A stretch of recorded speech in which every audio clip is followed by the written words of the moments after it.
परमेष्टि की वंदना, शमन करे भवताप, स्मरण मनन से चेतना, जागे अपने आप। श्रद्धालु, जिज्ञासु श्रोताओं, मकर संक्रांति का यह त्योहार आप सभी के लिए एक आध्यात्मिक संदेश देने वाला बने। आप जानते हैं कि 12 संक्रांति होती है। चैत्र महीने में मेष की संक्रांति शुरू होती है और पोष में या माह महीने में मकर संक्रांति आती है। और 12 संक्रांतियों में सबसे ज्यादा महत्व मेष संक्रांति का और मकर संक्रांति का माना जाता है।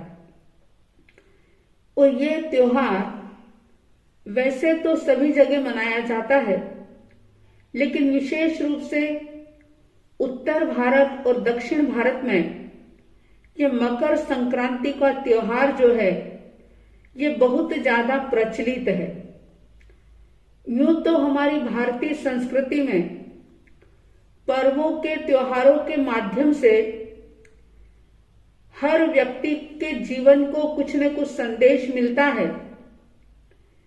हर पर्व के पीछे प्रेम, सौहार्द, कर्तव्य का पालन आदि अनेक विशेष भाव जुड़े होते हैं।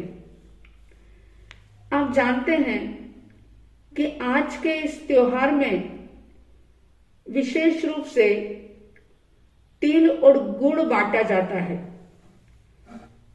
और तिल और गुड़ जो है, अगर हम देखें तो ठंड की ऋतु में सेहत के लिए लाभदायक होता है, शक्ति देने वाला होता है, स्फूर्ति देने वाला होता है।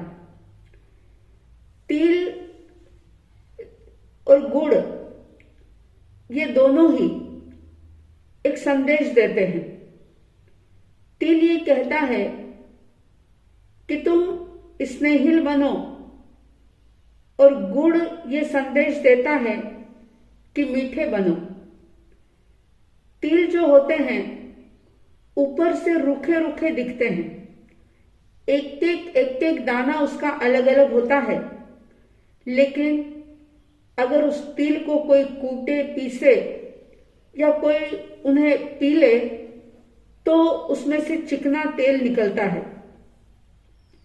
यानी कि ऊपर से रूखा होने के बावजूद भी उसके भीतर में चिकनाहट होती है। और गुड़ जो है वो मधुरता की शिक्षा देता है कि जीवन में हमेशा कठोरता, कटुता से काम नहीं चलता। व्यवहारिक जीवन में, पारिवारिक जीवन में, सामाजिक जीवन में सिर्फ कठोरता हो तो नहीं चल सकता। और कठोर व्यक्ति कितना भी विद्वान हो, योग्य हो, बलशाली हो, लेकिन वह लोकप्रिय नहीं हो सकता। इसलिए कठोरता के साथ साथ मृदुता भी चाहिए, मिठास भी चाहिए। गुड़ सबको ही पसंद होता है और इसी तरह गुड़ के जैसा जो व्यक्ति मीठा होता है वो भी सबको प्यारा लगता है। जिसके जीवन में स्निग्धता हो, मधुरता हो, वो व्यक्ति अपने विरोधी का भी प्रिय हो जाता है। गुड़ चाहे ऊपर से कितना भी कठोर हो जाए, ठंड के दिनों में चाहे वो सूख करके पत्थर जैसा ढेला बन जाए, लेकिन थोड़ा सा ताप लगा कि वो पिघल करके हलवे जैसा बन जाता है, नरम बन जाता है। जीवन व्यवहार में भी इसी प्रकार की शैली होनी चाहिए कि जब जहां भी जरूरत हो, अनुशासन की बात हो, वहां कठोर रहो, अनुशासन रखो, लेकिन जहां मृदुता की, कोमलता की आवश्यकता हो, दूसरों का अगर दुख तकलीफ देखो तो गुड़ की तरह पिघल करके मीठे बन जाओ।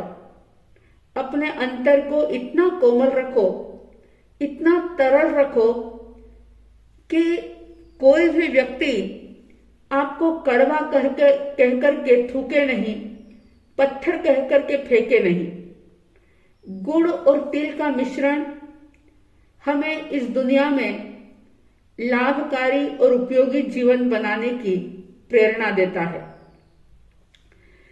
आज के दिन सूर्य संक्रमण करता है, यानी एक राशि से निकल करके दूसरी राशि में जाता है।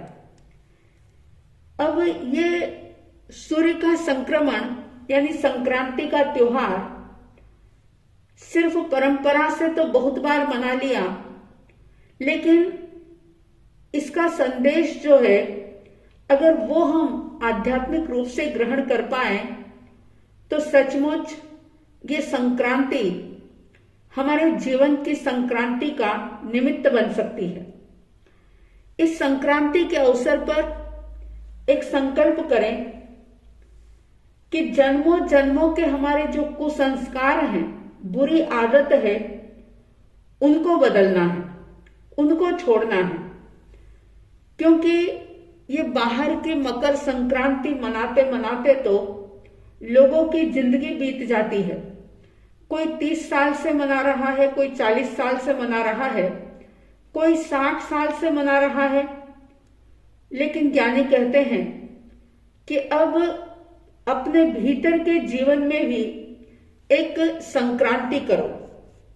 जैसे सूर्य आज धनु राशि से निकल करके मकर राशि में प्रवेश कर रहा है, यानी संक्रमित हो रहा है, वैसे ही आप भी धन राशि से निकल करके धर्म राशि में प्रवेश करें, अशुभ से शुभ में प्रवेश करें, शुभ से शुद्ध की यात्रा शुरू करें, पाप से हट करके पुण्य की तरफ आए और धीरे धीरे पुण्य से भी हट करके धर्म की ओर आगे बढ़े। और आप जानते हैं कि ये संक्रमण जो होगा, ये सिर्फ बातों से नहीं होगा, ये संक्रमण होगा हमारी सच्ची समझ से।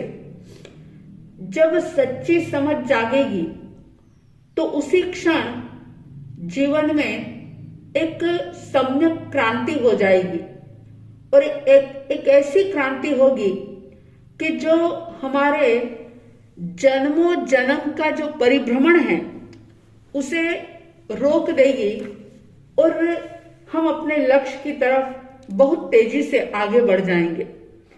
अगर हम अपना इतिहास उठा करके देखें तो कई ऐसे महापुरुष हो गए, कई ऐसे लोग हो गए कि एक पल में उनके जीवन में ऐसी संक्रांति हुई, ऐसा उन्होंने संक्रमण किया कि वे नर से नारायण बन गए, जीव से शिव बन गए, भक्त से भगवान बन गए।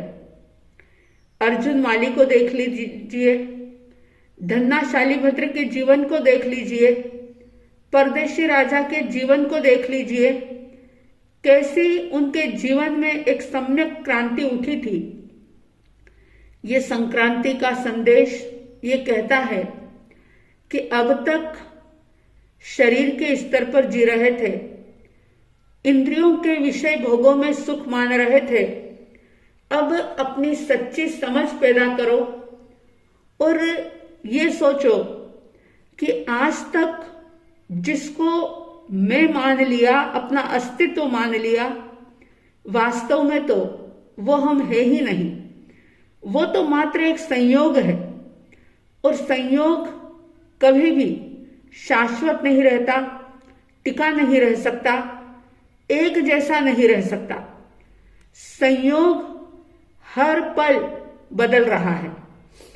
तो संक्रांति का ये मतलब कि आज तक हम जिस प्रकार से जीते आ रहे हैं उसी तरीके से नहीं जीना है, अब जीने के ढंग को बदलना है।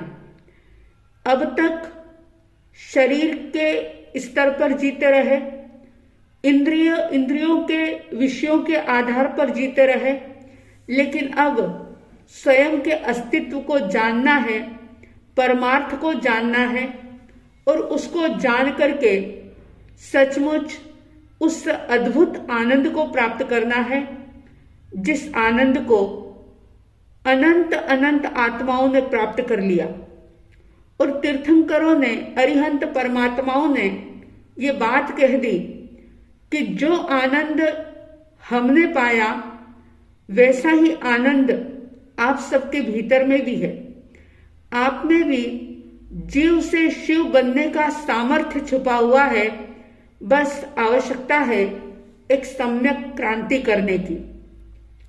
तो मैं आपसे आज के दिन इतना ही कहना चाहूंगी कि अधर्म से धर्म में आए, आश्रव से संवर की तरफ आए, शरीर से हट करके अपने स्व तत्व को जानने की एक जिज्ञासा पैदा करें, एक उमंग पैदा करें, अपने आप से सवाल करें, कौन हूं मैं? क्या ये जो नाम है, ये जो मेरा परिचय है, क्या सचमुच में वो हूं? स्वयं अपने आप से सवाल करें और जैसे ही आप अपने आप से सवाल करेंगे, सही जिज्ञासा अगर आपके भीतर में जागेगी तो सचमुच को हम यानी कौन हूं मैं उसका सही आंसर भी मिलेगा। और जिस दिन इसका सही उत्तर आपको मिल जाएगा, समझ लेना वही दिन आपके लिए संक्रांति का दिन होगा। यह संक्रांति तो सूर्य की संक्रांति है, जिससे हमारा कुछ भी नहीं होने वाला, लेकिन हमारे भीतर में जब संक्रांति होगी, आपके भीतर में जब संक्रांति होगी, तब हमारे जीवन में चेंज आएगा। एक आनंद का झरना जो बह रहा है लेकिन उससे हम अनजान हैं, उसका हम अनुभव कर पाएंगे। तो इस संक्रांति के अवसर पर आपके भीतर में सम्यक क्रांति हो, सही समझ जागे और सही समझ प्राप्त करके आप मोक्ष मार्ग की तरफ आगे बढ़ सकें, ऐसी साध्वी द्वय की तरफ से हार्दिक हार्दिक शुभ मंगल भावनाओं के साथ जय प्रभु महावीर, जय गुरु आनंद।